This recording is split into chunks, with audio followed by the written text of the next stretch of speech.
Bonjour à tous, bienvenue dans Version Croisée. Je suis très ravi de vous retrouver cet après-midi à la présentation de votre émission de débat. Deux personnalités comme d'habitude. Je commence par présenter celle qui se trouve à ma gauche, Alain Chamavou. Bonjour et bienvenue à vous. Merci beaucoup Gaëtan, merci pour l'invitation. Je salue le peuple congolais qui attend un changement. Je salue particulièrement la population de l'Est qui est dans la misère, dans la souffrance, de toutes sortes. Merci beaucoup. C'est une première de vous avoir sur ce plateau. Votre co-débatteur est un habitué de Version Croisée. Je vais le présenter. Alors, je termine à dire votre présentation. Vous êtes cadre à la COFEDEC, qui est la Confédération des fédéralistes pour la démocratie chrétienne, un parti de l'opposition. Alors, vous êtes aussi avocat. Avocat dans quel barreau? Vous ne me l'avez pas dit. Oui, je suis avocat au prestigieux barreau du Sud Kivu. Du Sud Kivu. Ouais. En tout cas, nous sommes très heureux de vous avoir ici à Kinshasa pour une première à Télé 50. Comment se porte votre parti, la COFEDEC? Non, le parti se porte à merveille. Vous savez que la COFEDEC, c'est un parti créé depuis 1994 qui a participé au processus de la paix dans ce pays. C'est un parti qui est allé à Sun City. Les rares d'ailleurs, c'est ce qu'il faut savoir. Parmi les partis qui sont allés à Sun City comme parti politique et qui ont concouru à ce qu'on appelle l'accord global et inclusif. C'est cet accord-là qui a fait notre constitution.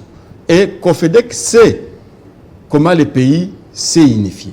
Et c'est pourquoi il a refusé d'aller dans le processus électoral, parce que son combat de tous les jours a été l'édification du pays. Il ne pouvait pas aller dans un processus électoral qui scinde le pays en bloc, qui divise le pays, où il faut abandonner certains territoires au Rwanda. Et donc, comme la sentinelle de la République démocratique du Congo, COFEDEC a dit « Je suis la mère de l'unité du pays, je suis la mère de cette patrie, je suis la mère de la Constitution, je ne peux pas partir avec les gens qui sont en train de violenter cette Constitution midi, matin, soir. Comme aujourd'hui nous parlons, cette Constitution venait d'être violée encore, notamment son article 214. Alors, vous venez de je voulais juste avoir les nouvelles de la COFEDEC, parce que ce n'est pas tous les jours qu'on rencontre quelqu'un de COFEDEC sur le plateau de télévision, surtout pas pour un débat en tout cas. On va revenir, on va parler de l'arrivée, de la visite en tout cas d'État du président burundais Ndayishimiye, une visite qui s'est soldée par la signature de plusieurs accords et mémorandums. Vous allez nous en dire plus en tant qu'avocat. En face de vous, un autre juriste avocat, Chideric Ndossa, communicateur à l'UNC, mais également porte-parole de tous les mouvements associatifs du parti de Vital Kamerhe. Bienvenue à vous. Merci M. Gaëtan pour l'invitation et pour l'honneur.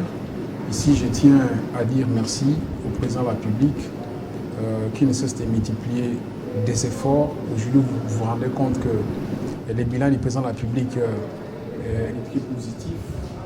Le chef de l'État, comme c'est le nom de la parole, qui respecte à tout moment ses engagements. Mama Emo, qui était dans une situation très exécrable, dans une situation difficile. À l'époque, si vous êtes malade, que vous êtes transféré à Mama Emo, vous arrivez sur le lieu, en dépit de la maladie qui vous amène à Mama Emo, vous êtes encore infecté par une maladie parce que la situation de cet hôpital était très exécrable, très misérable. Justement, à cause des conditions, en tout cas, de les conditions n'étaient pas... Pendant 18 ans de la reine passée, cet hôpital était dans une situation toujours difficile. Je salue le président de la République parce que aujourd'hui, vous allez vous rendre compte que la population de l'Ipen, la population de Makampan, d'Engalema, qui souffrait d'eau, de l'électricité, c'est grâce à la présence du président de la République à la tête de la République que la situation qui était aussi exécrable, aussi difficile, la population aujourd'hui est contente de voir que Félix Tshisekedi concrétise sa vision de par toutes les actions. Alors, on attend également le chef de l'État sur d'autres priorités, les paniers de la ménagère, l'eau continue de poser problème dans plusieurs autres points de la République.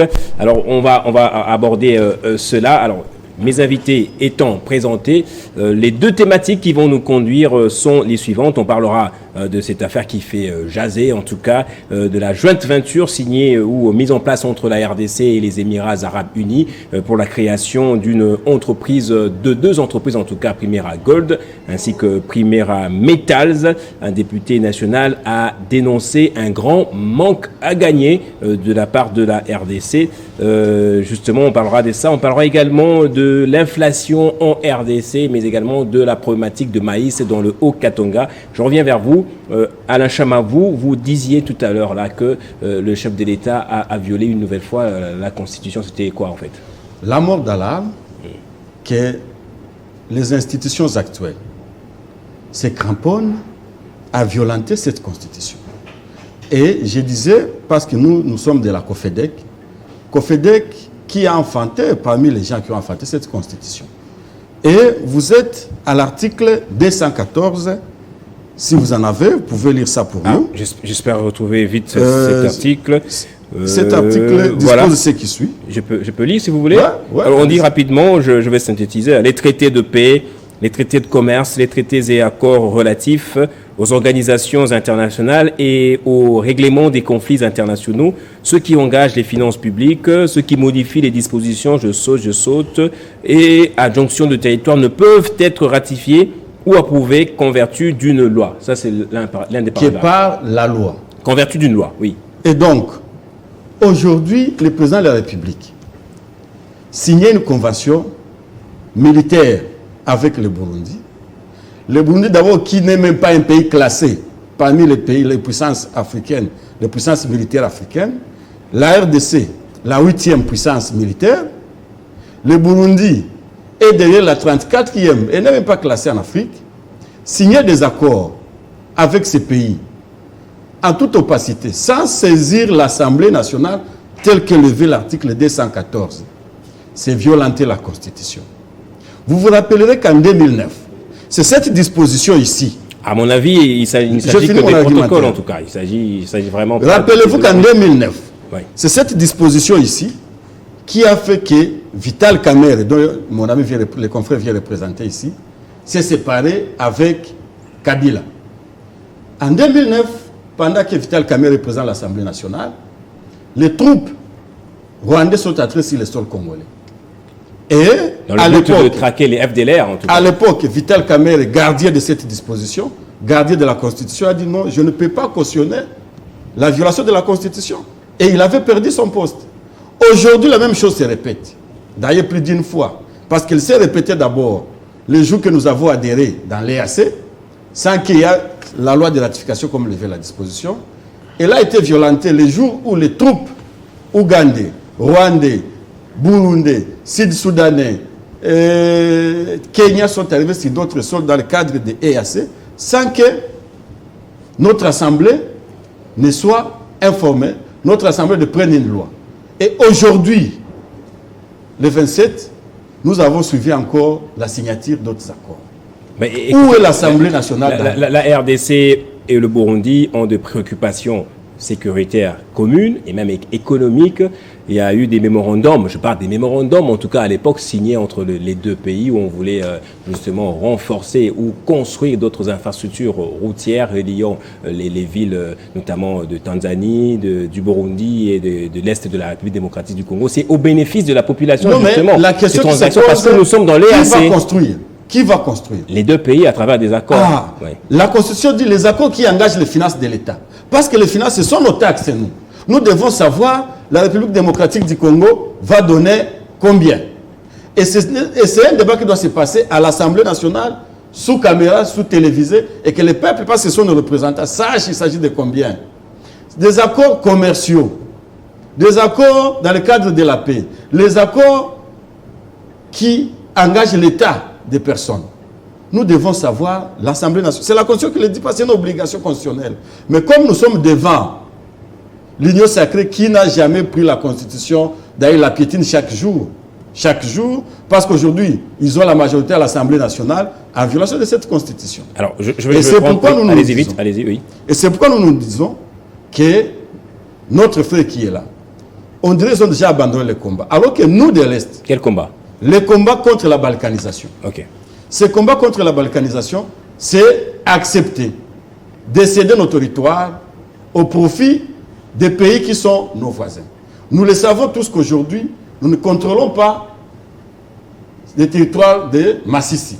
Nous ne contrôlons pas les territoires de Nyiragongo. Nous ne contrôlons pas une partie du territoire de Calais.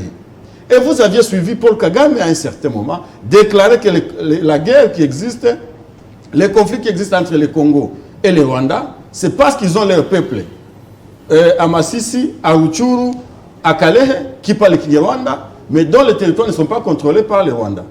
Et nous, en appui à Paul Kagame, nous avons cédé ces territoires.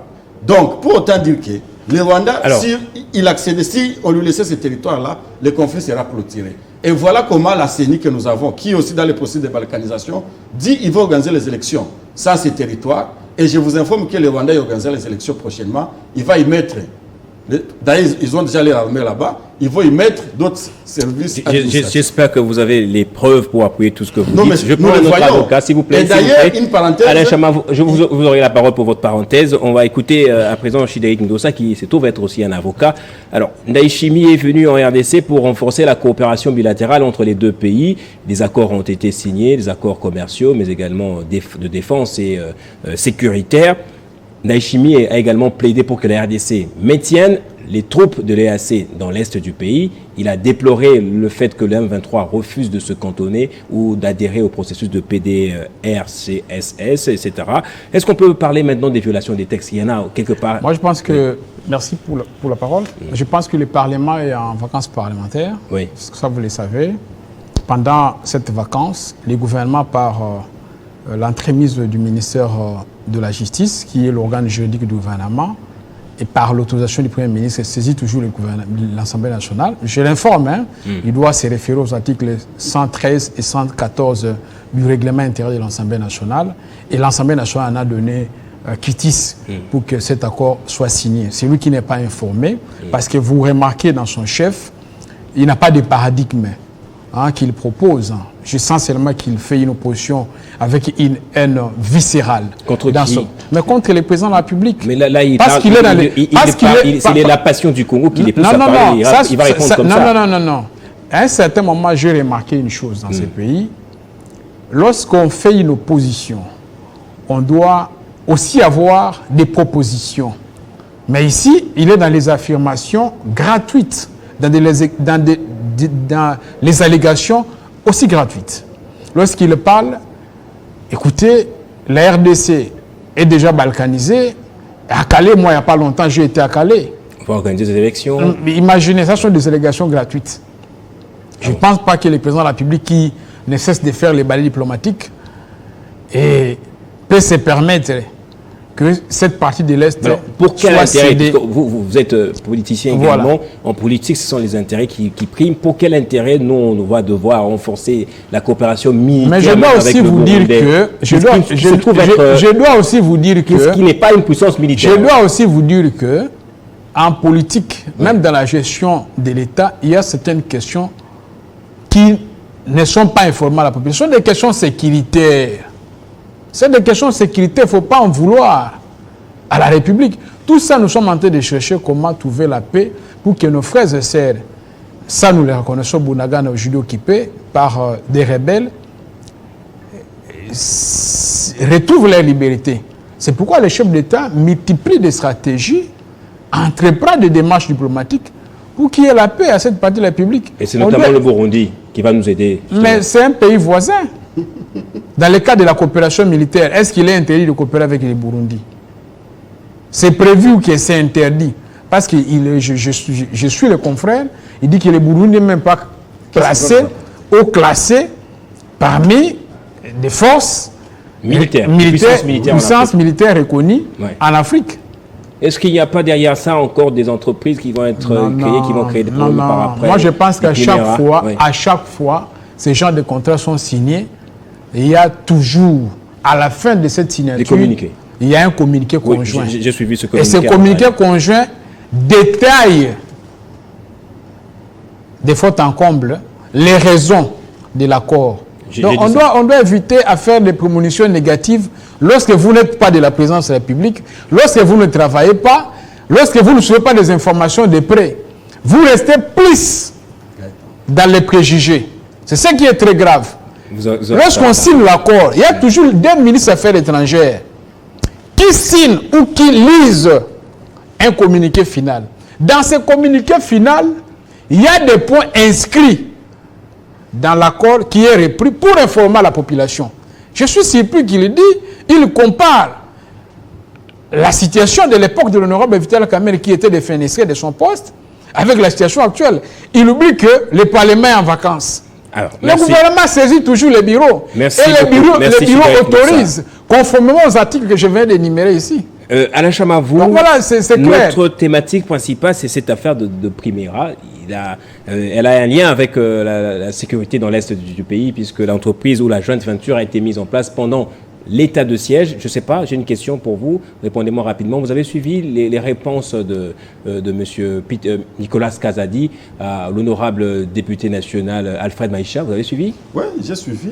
Oui, parce que vous avez pris cause, fait et cause de monsieur le député national. Il a été répondu. Alors, que pensez-vous de sa réaction? Je suis curieux de constater. Premièrement, je dois d'abord préciser que je n'ai aucune haine contre notre président de la République. Pourquoi avoir la haine contre lui? Non. Mais j'ai une vision, j'ai une passion pour notre République démocratique du Congo. Nous parlons de paradigme. Voilà, lorsqu'on fait une opposition... je ne vous laisserai pas à imprimer des allégations gratuites. Parce que vos allégations, vos propos sont... Par gentillesse. Vos propos sont graves. On sait, vous avez dit et sont des propos qui sont contre la sûreté de la gentillesse. Vous avez dit que ce sont des allégations gratuites. On va... l'écouter maintenant, c'est ce qu'il a dit. Ce sont des questions qui stigmatisent la sûreté. Vous n'avez pas la parole. Ce sont des questions qui la parole. Ne renversez pas la situation en tout cas. Vous savez, les gens qui ne supportent pas la vérité, c'est parce qu'ils se reprochent de quelque chose. Quelqu'un qui vient ici, le député Alfred Maïcha, il est de l'INC. Le confrère lui-même, il est de l'INC. Mais il vient ici pour contredire un député de son parti. Allez-y comprendre quelque chose. Jusque-là, il et donc, moi, étant un citoyen... Jusque-là, je n'ai pas parlé de Maïcha. Moi, je n'ai pas parlé de Maïcha. Je viens ici pour la cause de la République démocratique du Congo. Le président Félix Tshisekedi va passer, le Congo va rester. Il n'a jamais dit qu'il serait éternel. C'est le Congo que nos pères, nos aïeux nous ont laissé. Nous ne pouvons pas... Quoi qu'il y ait des citoyens égarés par-ci, par-là, nous ne pouvons pas accepter que notre pays soit vendu. C'est dans le sens où aujourd'hui, la question de l'or surgit. On crée je vous dis que d'ailleurs, le DG de cette société, c'est un grand frère que je connais, Maître Papi Kazibazila. Laquelle? Parce qu'il y en a deux apparemment. Non, il y en a trois. Il y en a trois. Il y en a deux. Il y a Primera Gold, Primera Metal. Primera Gold en elle-même, c'est une société arabe. Non, Primera tout court, c'est la société arabe, oui. Mais Primera Gold, une société congolaise, Primera Metal, une société congolaise. Voilà, les joint ventures comme on l'appelle. C'est inacceptable dans notre pays d'accepter que notre or, l'or congolais, parte contre 20 000 $. L'autre fois, j'étais ici. J'avais donné l'historique qu'aujourd'hui, le monde entier, l'or constitue l'argent. L'or gère le monde. Ça signifie que le Congo devrait gérer ce monde ici. Mais comme nous avons des inconscients au sommet de l'État, des gens qui n'ont pas la conscience de la puissance que notre Dieu nous a donnée, de la force que notre Dieu nous a donnée, nous sommes en train de piller nos ressources. Nous sommes en train de les hypothéquer contre 20 000 $. Vous savez qu'en France, ils ont commencé à stocker leur or depuis 1920. Et quand il y a seulement un déficit économique comme ça, ils touchent dans les réserves. Mais nous allons toucher où? Pourquoi nous ne pouvons pas stocker notre or? Qu'est-ce qui nous empêche? Est-ce que c'est l'M23 qui nous empêche? Est-ce que c'est le Rwanda qui nous empêche? Est-ce que ce sont nos voisins qui nous empêchent? Pourquoi nous ne pouvons pas dire que désormais, l'or qui vient... Et puis il faut savoir, Primera Gold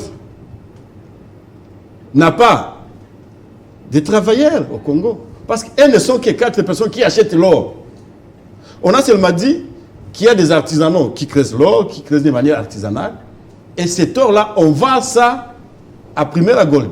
Oui, parce que... Donc, Primera Gold, ce sont des commerçants c'est vous qui avez la parole. Je vais essayer de mettre en comparaison les accusations du député national Alfred Maïcha, mais également la réaction ou les réponses du ministre des Finances qui a piloté en tout cas tout ce projet. Alors, pour le député national, le capital social qui a concouru à la création de cette entreprise n'était que de 20 000 $. Pour lui, c'est un scandale. Mais pour le ministre des Finances, ce n'est pas en tout cas, puisque c'est le minimum requis pour créer une SA ici dans notre pays, d'après nos lois. Le député national a dit également que la RDC manquerait ou perdrait 500 millions par mois du fait des exonérations.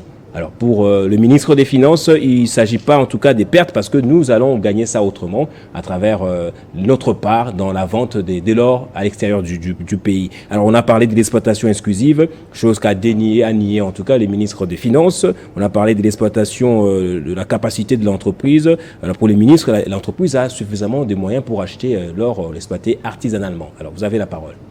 Savez-vous qu'il y a des compatriotes oui. qui sont en prison? Leur faute, c'est parce qu'ils achetaient l'or. Et je peux vous citer leur nom. Ils n'ont jamais été présentés devant leur juge naturel. Et cela, ça fait maintenant presque une année. Ils ont été pris mano militari à Bukavu. Leur faute, c'est d'avoir des sociétés qui achètent l'or officiellement dans ces pays. Pourquoi? Parce qu'on voulait donner le monopole que Kazadi est en train de nier. Et il y a quelqu'un qui porte mon nom qui s'appelle Alain, le fils à Congocom, dont sa maman est ministre provincial à Bukavu. Il est aux arrêts. Il y a un conseiller, ou un ancien conseiller du gouverneur, qui est aux arrêts. Il y en a d'autres compatriotes. Leur faute, c'est d'avoir acheté l'or d'une manière officielle. On a tué. Officiel. Ils achètent officiellement. Ils ont des sociétés. Mais il fallait tuer toutes ces sociétés là-bas. Parce qu'il y a une mafia, justement, vous dites la même chose que le ministre des Finances. Il y a une mafia qui veut que l'or soit vendu ou que l'or passe par le Rwanda, c'est ça ce que vous dites? Primera Gold est-elle société de qui? Une société de droit des Émirats Arabes Unis. Et donc, il faut dénicher les vrais propriétaires de cette société là-bas. Oui. Ils ont dit, selon les accords, moi j'ai lu ces protocoles d'accord là-bas, ils ont déjà produit, ils ont déjà acheté 2 tonnes d'or. Oui, qui valent 2 tonnes d'or, l'État congolais gagnerait 2%. Ah non, bon.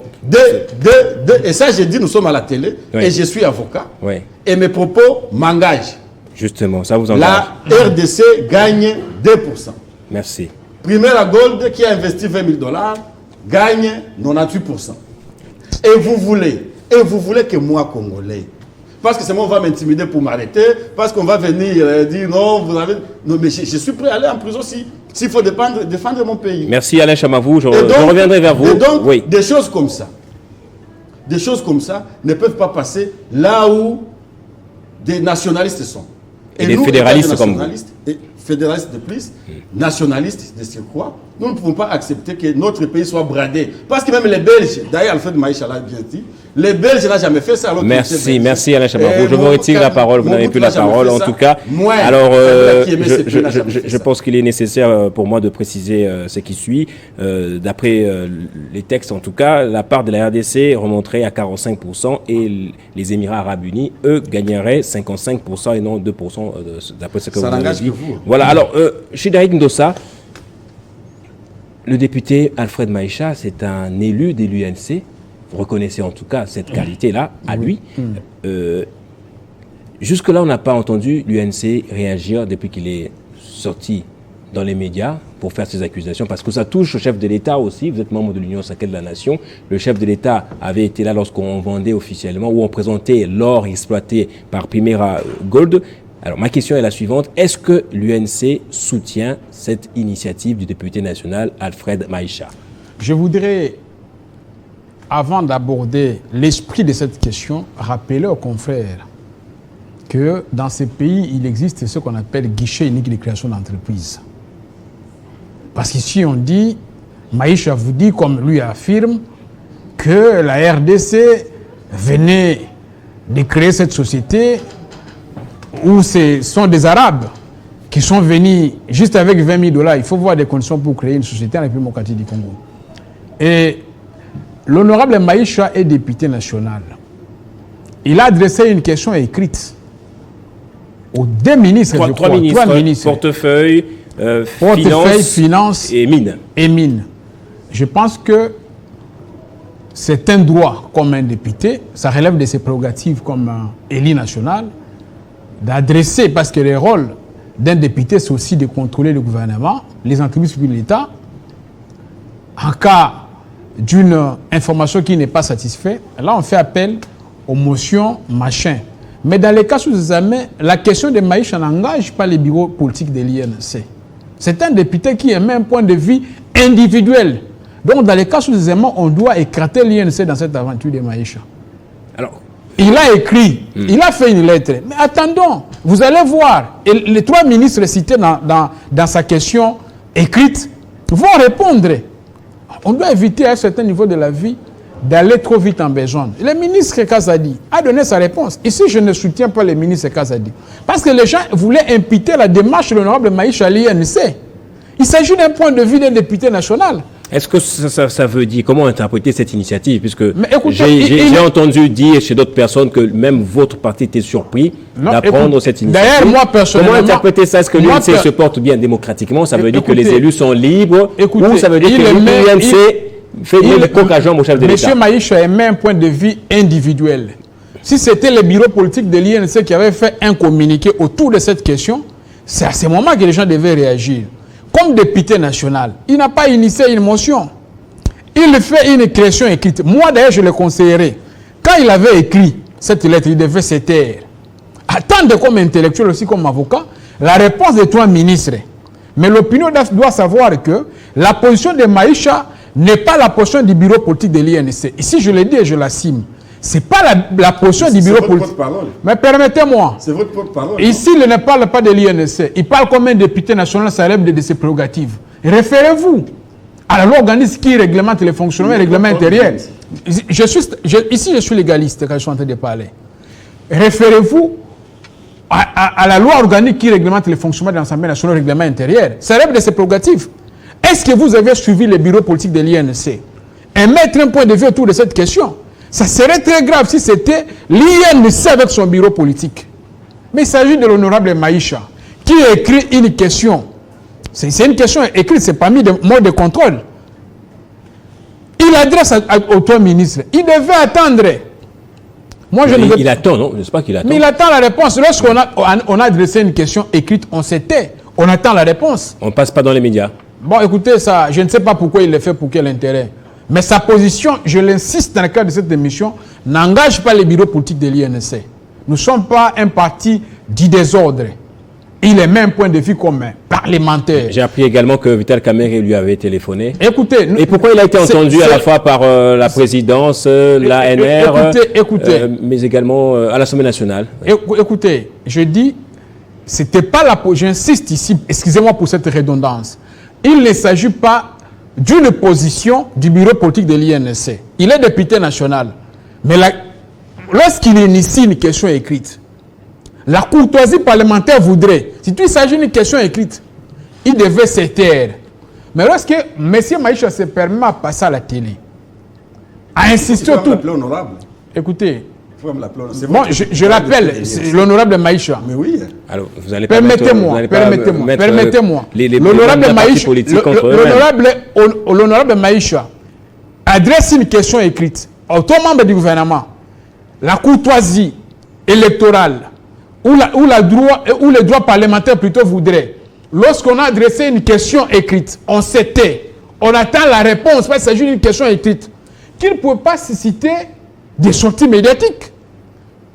Il faut attendre la réponse. Moi, je pense que cette réponse, ou les réponses qui seront données par les trois membres du gouvernement, parce qu'il s'agit maintenant des sorties médiatiques, la population sera au courant de ce qui se passe. Moi, je ne voudrais pas ici qu'on impute cette charge ou les allégations ou les sorties médiatiques de M. Maïcha à l'INC. Il ne s'agit pas du bureau politique de l'INC. Reconnaissez-vous quand même que c'est grave quand il dit qu'il s'agit d'une grande mafia? Non, écoutez, lorsqu'il parle d'une grande mafia, je vous dis quelles sont les conditions pour créer une société en République démocratique du Congo. Ce n'est pas 100 000 $, ce n'est pas 200 000 $. Il faut aussi lire. Ce n'est pas parce que quand on est avocat qu'on connaît tout. Il faut se référer, il faut aussi lire, il faut aller au guichet et dire voir quelles sont les conditions qui sont exigées pour qu'il y ait une société en République démocratique du Congo. Ne restons pas dans l'opacité parce qu'on doit faire l'émativisme dans l'opinion pour passer à la télé, vouloir vilipender le gouvernement. Ça, moi, je ne permets pas. Je ne permets pas. Donc, j'insiste ici que la position de l'honorable Maïcha est une position individuelle. Ça relève de ses prérogatives comme député national. Il ne s'agit pas d'une position du bureau de l'INC, bureau politique de l'INC. Nous ne sommes pas un parti désordonné. Permettez-moi de vous le dire. Et l'honorable Maïcha le sait que cette position de langage, qu'il n'engage pas l'INC dans sa position.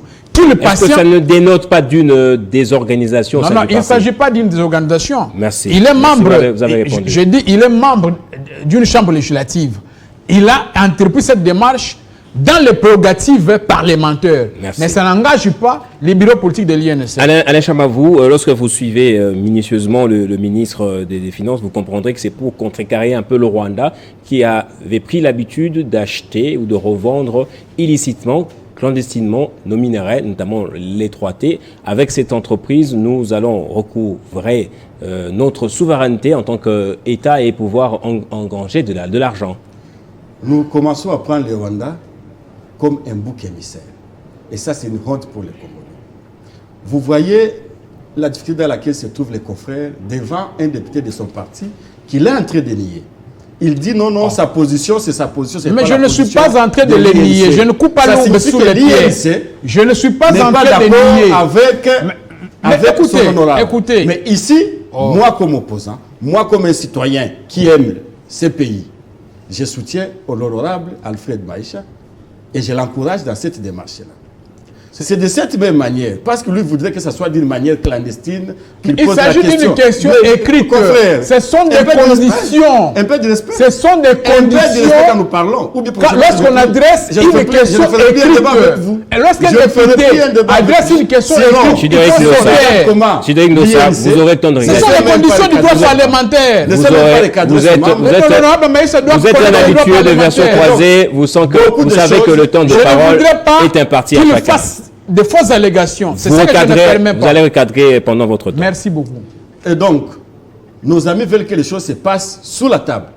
Et Alfred Maïcha, l'honorable Alfred Maïcha, a amené la question sur la place publique parce qu'il trouvait que c'est dangereux. C'est de cette même question là-bas qu'adhérer à l'EAC n'a pas été amené à la place publique. On aurait dû souhaiter qu'on trouve un député national qui amène ces débats-là, comment la RDC a adhéré à l'EAC, comment les troupes de l'EAC sont venues au Congo. Alors c'est un régime qui gère les choses de manière opaque. Ils aiment gérer les choses en clandestinité parce qu'en toute illégalité. Un confrère vous évoque le règlement intérieur de l'Assemblée nationale, là où moi je suis en train d'évoquer la Constitution. Donc il ne sait même pas évoquer aucune loi. Il n'évoque pas la Constitution, il n'évoque pas aucune loi, il va évoquer une disposition qui ne cadre même pas, avec les signes. Parce que j'ai pas de lire même la disposition. C'est grave. Elle cadre par rapport au débat à l'Assemblée nationale. C'est grave. Mais ici, nous sommes en train de parler de la violation intentionnelle. Et c'est ça ce que la Constitution dit. Il ne s'agit pas d'une violation. Notre Constitution dit que ça se fait. Je vais faire une démonstration scientifique. Notre Constitution appelle ça outrage. Cette violation là-bas peut faire à ce que les autorités aillent devant la Cour constitutionnelle pour être jugées. Et donc, nous sommes là pour défendre cette Constitution, pour défendre la patrie. Et voilà, Kazadi vient vous dire aujourd'hui que non, on va créer une société. Mais quand on veut créer une société, au-delà des frais qu'il faut payer, parce que ce sont des frais qu'il faut payer, des frais administratifs. Mais il y a un capital. Kazadi ne vous a pas dit que cette société a 200 000 $ ou 1 million de dollars ou 500 millions pour acheter l'or. Mais quelles sont les conditions pour créer une société? Il vous dit que non, il a 20 000 $ pour créer. Même moi, je peux créer. D'ailleurs, pour créer une société, c'est 30 $. Là où il a dit guichet unique, c'est 30 $.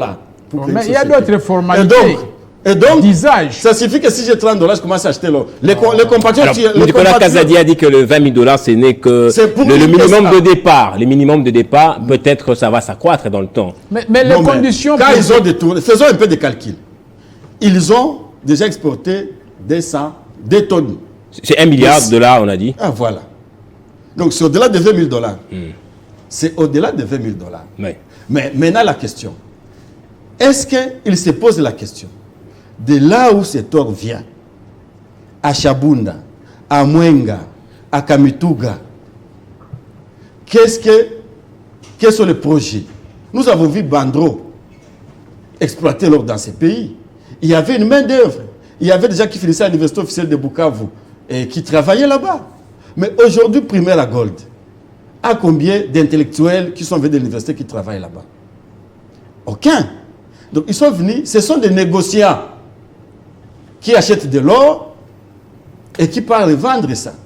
C'est la même mafia que nous avons condamnée quand nos amis, certains Congolais, allaient vendre de l'or au Rwanda.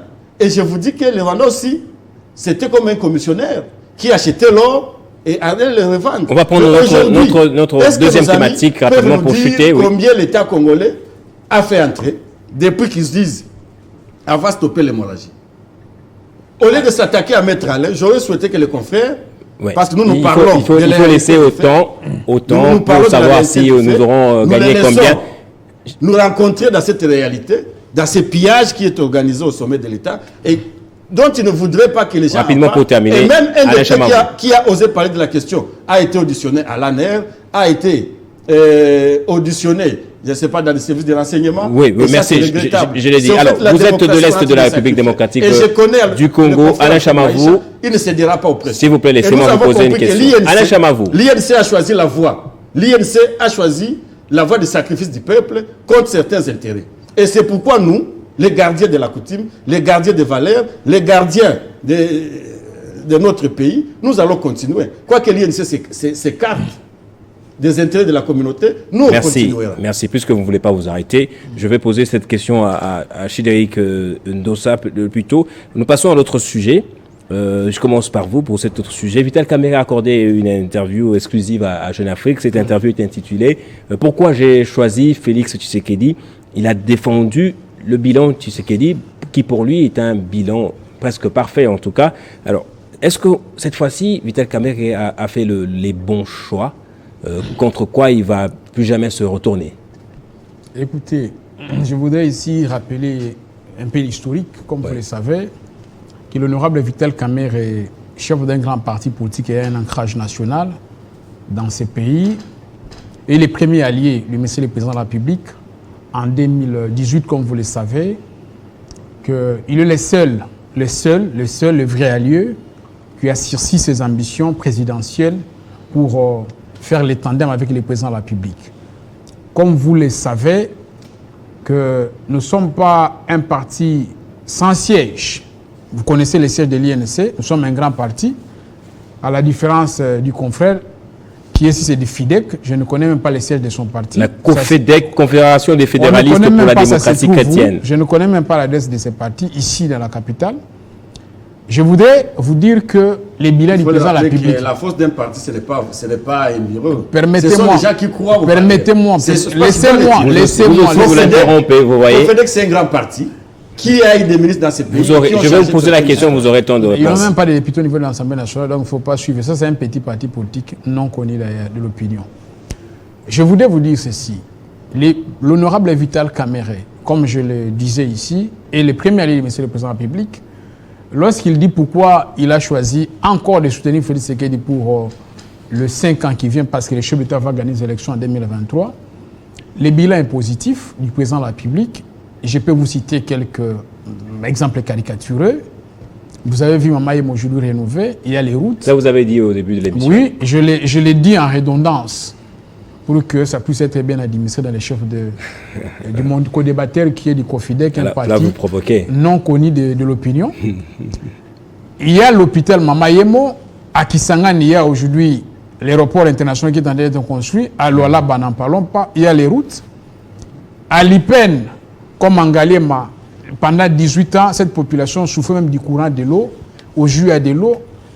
Aujourd'hui, quand vous allez à Kimwenza, les routes sont construites et la gratuité de l'enseignement sont les packages de la motivation de l'honorable Vital Kamerhe qui soutient les présidents de la République. Je dis le bilan est positif. Pourquoi? Parce qu'il y a de nouvelles unités. Alors, comment il a fait? C'est une question de curiosité. Comment il a fait pour se remettre de ses déboires judiciaires et passer l'éponge dessus? Mais non, soutenir comme s'il n'y avait rien. L'honorable Vital Kamerhe, comme je vous l'ai dit, a été arrêté injustement et que son dossier fit vide et béant, s'il faut permettre les termes. Et même les avocats de la République qui étaient commis pour défendre les questions de la République étaient en déficit pour démontrer l'infraction de détournement. Ils n'ont pas démontré ça. Du début de ce procès jusqu'à la fin, il a été condamné par précocité. Merci. Et c'est pourquoi nous avons fait appel. Il a fait appel. Les hauts magistrats ont compris qu'après avoir quitté de faute en comble ce dossier, le dossier est vide. Et lorsqu'on arrête l'honorable Vital Kamerhe, il n'a pas imputé son arrestation à quiconque. Il s'agissait des petits esprits qui ont concocté une mauvaise stratégie contre sa personne. C'est pourquoi les hauts magistrats ont compris qu'il n'est pas voleur, il n'est pas détourneur. Permettez-moi d'ajouter une incise. Les gens Vital Kamerhe dans ce pays a géré.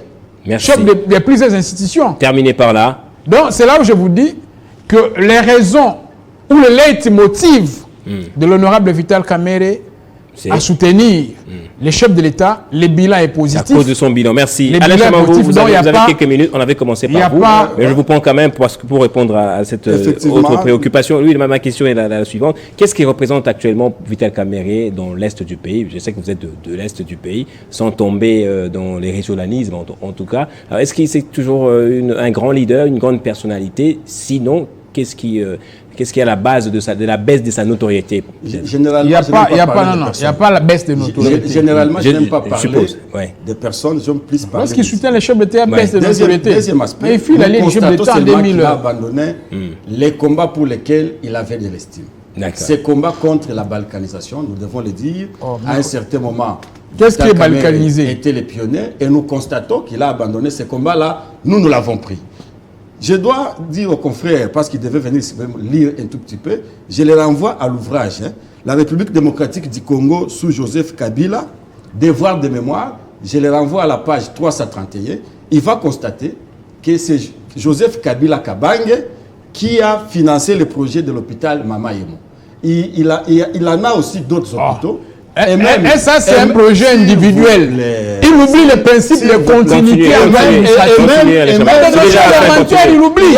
Ne vous laissez pas distrait, continuez pour terminer. Il y a le stade de Goma qu'on venait d'inaugurer. Mais le principe de continuité, comment il oublie les notions élémentaires? Il doit aussi savoir que tout ce qu'on est en train d'inaugurer aujourd'hui, ce sont les ouvrages que Joseph Kabila a lancés dans ce pays. C'est faux. Et donc, le bilan du président Félix Tshisekedi, si je peux lui donner du pourcentage, je peux lui donner en tout cas 4%, 4%. Et donc, c'est lui qui soutient. Non, mais là, il soutient lamentablement l'échec. Merci à vous deux. Je l'informe que Félix Tshisekedi va gagner les élections en 2023. Il soutient la balkanisation. Il va gagner à plat couture. Il soutient la balkanisation. Il soutient le soutien de nos services. Aujourd'hui, nous n'avons plus l'armée. Merci beaucoup, Alain Chamambou. Vous n'avez plus la parole. Alain Chamambou. Soudoyer notre sécurité. Alain Chamambou, apprenez à rendre la parole quand on vous la donne, s'il vous plaît. C'est ça le style ou l'éthique dans le débat, en tout cas. Merci beaucoup, Alain Chamambou. Je rappelle, vous êtes cadre à la COFEDEC, avocat au prestigieux barreau, comme vous l'avez dit, du Sud Kivu. En face de vous, c'était Chideric Ndossa. Les bâtonniers Bagayamoukou ainsi que tous les confrères du barreau du Sud. Merci. En face de vous, c'était Chideric Ndossa, cadre à l'UNC, communicateur, mais également avocat au barreau de Kinshasa-Gombe. Au premier barreau de l'Afrique centrale. Je salue aussi votre bâtonnier. Oui, le bâtonnier Mbaké, je le salue. Voilà, moi je profitais. C'est le premier barreau. Merci, c'est pas en tout cas le cadre pour souhaiter. Le barreau de la Gombe, c'est le premier barreau. Merci beaucoup à vous deux. On ne va pas faire le débat des barreaux ici. Merci à vous également d'avoir suivi ce numéro de l'invité, plutôt ce numéro de version croisée, excusez-moi, le plateau, voilà. Il est là pour des débats républicains sur des questions d'actualité politique, même sur des questions scientifiques également, version croisée, c'est pour vous, madame, messieurs, fidèles téléspectateurs de Télé 50. Je vous dis au revoir.